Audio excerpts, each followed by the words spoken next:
light bulb here, 19 watt. Ollie having to leave Fred out the next team. How many watts do you reckon Ollie's going to need for that light bulb moment to actually continue leaving Fred out of his team?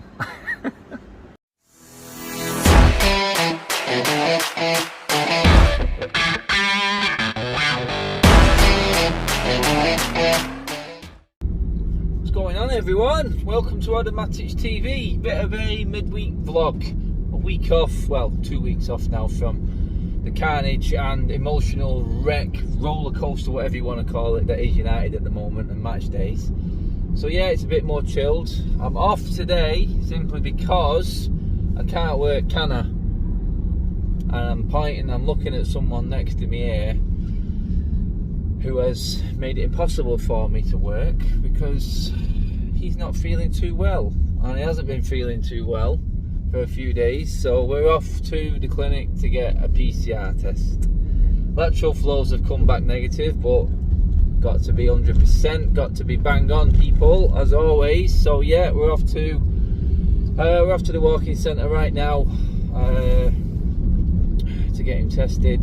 Then we'll get him back. Then I've got to go to B&Q. Well, talking about United, all these jobs that happen when you've got a day off. Seriously, it's just the way it goes, isn't it? I mean, can't have a normal day these days. There's always something to bleeding do. So yeah, that's my day. But a lot been going on the United front as well. So I thought, let's take this opportunity to do that one thing that many people say men can't do, which is multitask. Two birds with one stone. Talk about two things, do two things at once. Yeah, so talking about United, well, getting through this weird, crazy day, let's put it that way, and the topics that are in hand. We've got plenty to talk about, actually. I'm not having this bollocks about the Glazers and whatnot. Everyone getting a little bit excited. I think it's only a subject because there's nothing else to talk about. There's absolutely nothing else to talk about.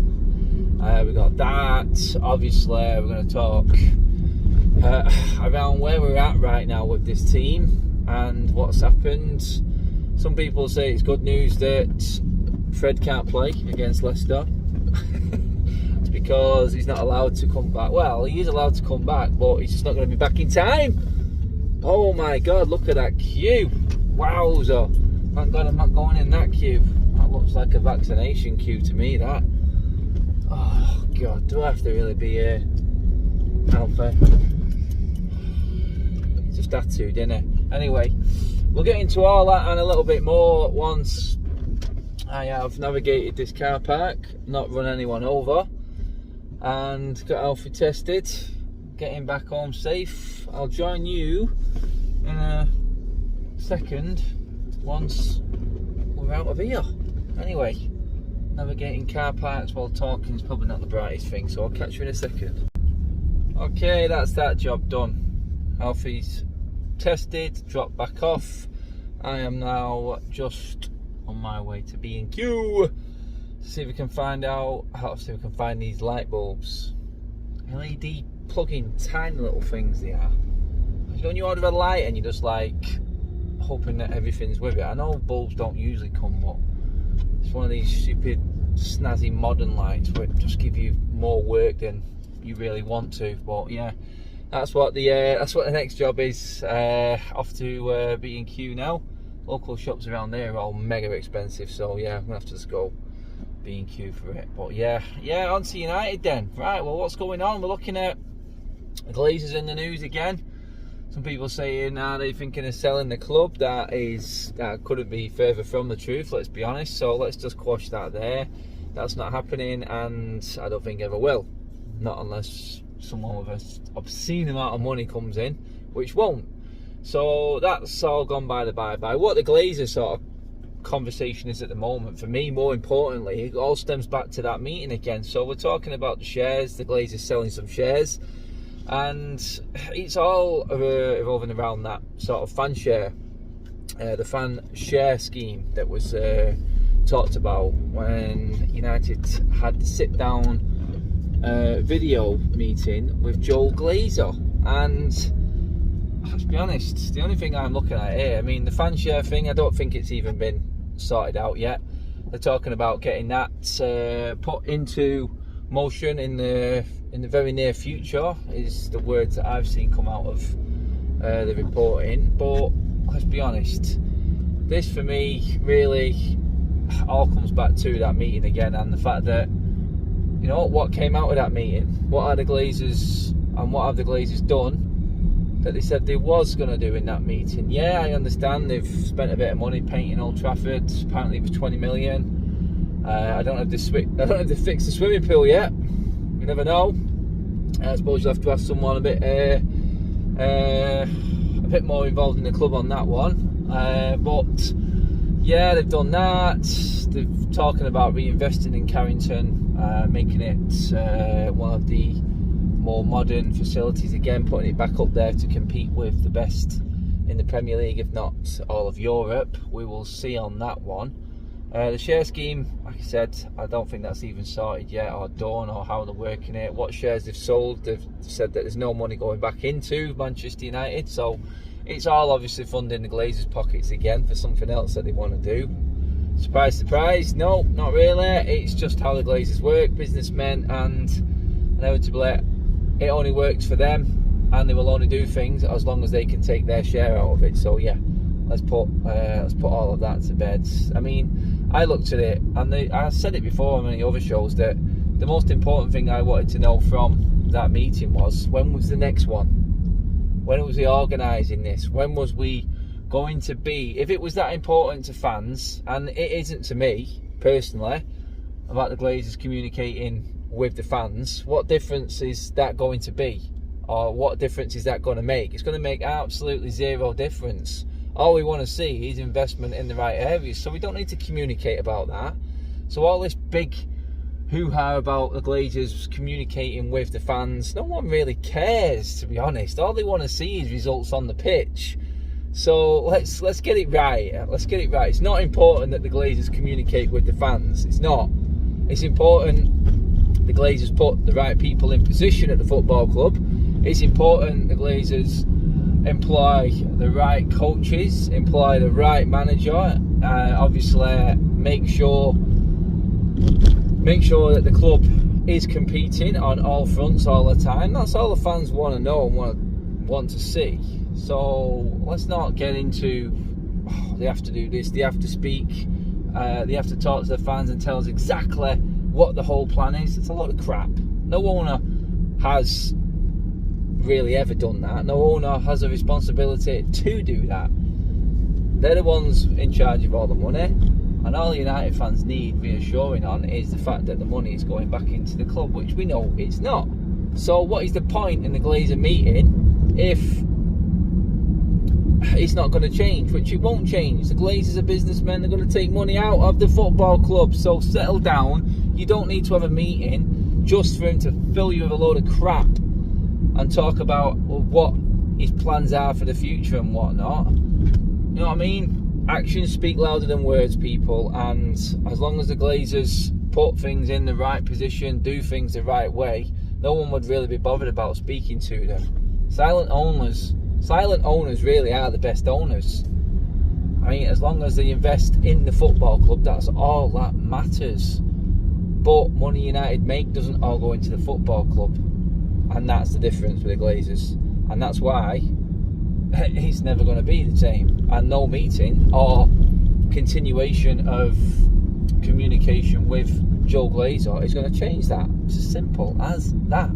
It's not going to. They're going to take the dividends, they're going to take what they want out of the club, and this whole selling shares thing proves exactly that point, that, you know what, they will invest. They have invested in the team this summer. They've backed Ollie now. They've spent a few £1 million on the stadium and facilities and infrastructure. Hopefully that'll go more. I think we'll spend more there, hopefully. But ultimately, if anyone's going to have anything to moan about at the moment, it's what's happening on the pitch. And that is what United fans are more concerned about than anything else. And don't let them kid you. That's what is important. It's the team and what the fans are watching, and the value for money, in fact, which is pretty crap at the moment. But anyway, that's the Glazers done. I'm almost at B&Q, so I'll see you in there. So yeah, B&Q time. Why is it that every time you need 5 bulbs, they give you, what, 4 in a pack, just to make you spend all that money and get another pack, and then there's no single ones anywhere? Crafty bastards, every single time. It's like they know, it's like they talk to these black manufacturers, innit? So yeah, £6 a pack now, just because I need one more. I've got to spend another £6, so 12 quid. 12 quid for 8 when I need 5. Anyway, back on United while we're here. Actually, it is a, what we're looking at, light bulb here, 19 watt. Ollie having to leave Fred out the next team.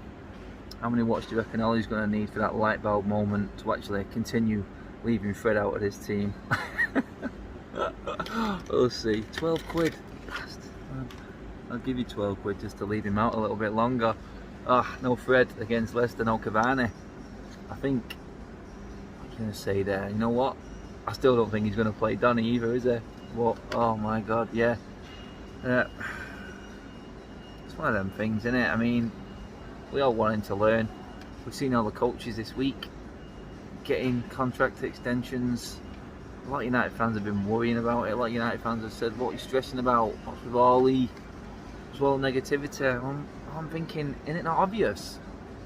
We're playing crap under these coaches and we're giving them all new contracts. So that's why we're all stressing and worrying. But yeah, Ollie's light bulb moment might come when Fred gets left out and we play well against Leicester, fingers crossed. But God, that's a big ask, isn't it? My God. Anyway, getting hungry now, so I'm gonna head out of here. I've got what I need. Back to the van. Okay, so got back from B&Q. Everything's in. Light bulbs work. Bing! Thank God for that. Yeah, for 3 extra ones now. So I'll just make it seem like I've bought extra just to be safe. Give me some extra credit points. You know what I mean? You gotta do what you gotta do, aren't you guys? Getting into finishing up the video really and talking about what's gone on this week. I'm loving all the comments and everything, by the way, guys. All your input has been absolutely bang on recently, and it's actually good just to take a bit of time and chill. I will be doing another live show probably this week as well. Maybe get on a few extra guests as well. So if you are interested, drop a comment in on this video as well. Let me know, or hit me up on socials. Hopefully we'll have a few people what up there say. What we'll probably do, we'll probably like sort of rate the season up to where we're at right now. So we'll be looking to maybe do that possibly, let's say maybe Friday or Saturday. The Sunday podcast will be back live at 6:30 as well on Sunday. So a couple more bits of content coming in as well for you guys. But yeah, I thought while I'm off, while I'm doing these bits and bobs, I thought I might as well just do another little vlog for you guys. See where you're at. Obviously a lot of people have been commenting on a lot of my social posts and whatnot, so I thought I'd just try and bring all subjects in together. Just quickly on that coaching one though, I mean, Mike Phelan, if you have to question why we're not happy with it, then I think you need to really look at the reality and look at what's actually happening right now, because these are the guys who are talking to Ole Gunnar Solskjaer. If you want to back Solskjaer, I say back him by saying these coaches aren't good enough for him. You know what I mean? If Solskjaer wants to be a manager, be a manager. Get the right coaching staff in to help you. So I mean, I made the comparison the other day. It's like giving me Alfie's brand new FIFA game with all the best cards or best players, whatever it is, best setup, and asking me to go and play at elite level or whatever it is, the best level that there is on the game.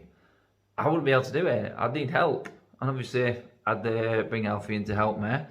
So Ollie's got all the best that he can ask for. He's been given everything, all the tools. He just needs some help. He's got to get his staffing right, you know what I mean? It's like getting everything in, all the work, best tools, best equipment, all your customers lined up, the jobs are in hand there. All you've got to do now is finish that job, polish it off, and make sure it's the best job you can possibly do to please the customer. And you just haven't got the qualification to do it. You've made the sale, you've done everything right, you've got everything in place, you've covered all angles except the final product. You just need to put the right qualified people in place. Be a manager. You know, we know you're not a coach. You've said pretty much that. Be a manager and put the people in place that need to be there. You will be able to do it. The club will allow you to do it. Yet we seem to have gone down the easy road again, Ali, don't we? By extending Mike Phelan. Yeah, you can say he's great for you, mate, but at the end of the day, if you don't get results and you don't get top 4, Ali, then this is coming down all on you, because you could have changed it. You could have changed it all. You could have got better coaches in. You could have made it work. You could have made it better. Second last year, and everyone's saying, don't panic, we're already in 4th, few points behind. You've already accepted that 4th is all right. It's not. So, and this is all coming down on Ollie. It is. You can moan about all the Glazer crap that you want, but like I said earlier in this video, it does not matter. Fact is, from last season, Ollie has improved his squad more than any other team in the league, and we finished 2nd. So to be accepting 4th at the moment and a few points off the lead, having played 7 games against teams and then corresponding results last season, we won them all. To say that that's okay, that's why people are moaning. That's why people are not happy. People expect more. People expect us to be at the next level. And if you're surprised why people are kicking off the way they are, then you're blinded. You are completely blinded. And I would say it was more that you had a problem with the people kicking off than the actual football club. That's what I would say. Because when you look at it and you break it all down, you break down the facts, you break down the numbers, it's clear. It's quite clear to see. 7 points dropped from them 7 games. They weren't big ones, were they? They weren't the hardest games in the world. Them ones are coming up. Leicester, Liverpool, Spurs, all in a row. I think, who's in there? Watford's mixed in there, and City's in there. Man, huge games. And if, for instance, and they say, look, we are 2 points off the top, we're in 4th. Well, I think there's about 4 teams below us that could take us if the results don't go right. 4 teams below us. So we could end up in 8th at the same time. Do you count where you are in the league, or are you counting points? Because we've dropped 7 and we're 4th. If we lose to Leicester or, say, Liverpool or Spurs and we drop down the table, are you going to argue the point then that it's about the points or the position? Do you know what I mean? It's kind of building up your agenda-driven argument against what you've disagreed with and what you're moaning about, us moaning about. So, yeah, settle down. Look at reality. Reality is we've underperformed so far this season. Reality is we've still got the same problems as last season. Marcus Rashford, by the way, people, isn't going to cure all our problems. So let's ease off on Marcus Rashford. That's for another video though, guys. For now, we're done. I've got a few more little household jobs I've got to do. And feet up? Nah, it's never feet up, is it? Never ever feet up when you've got a day off. I think it's probably work harder when you've got a day off than you do when you're in bleeding work. Anyway, guys, we're out of here. Don't forget, hit that like button, subscribe to the channel at the Matic TV. We're on the road to 21k already. Flying, people, buzzing, and everyone who catches me on the United Stand as well. Don't forget, tune in to them shows. I'm back on there Thursday night, 8 o'clock with the Fan Forum. We'll be back on Sunday as well, possibly in between at some point. We'll keep you posted on all of that. Busy few days coming up, even though there's no football. Plenty to talk about still, though. See you later, guys. Bye-bye.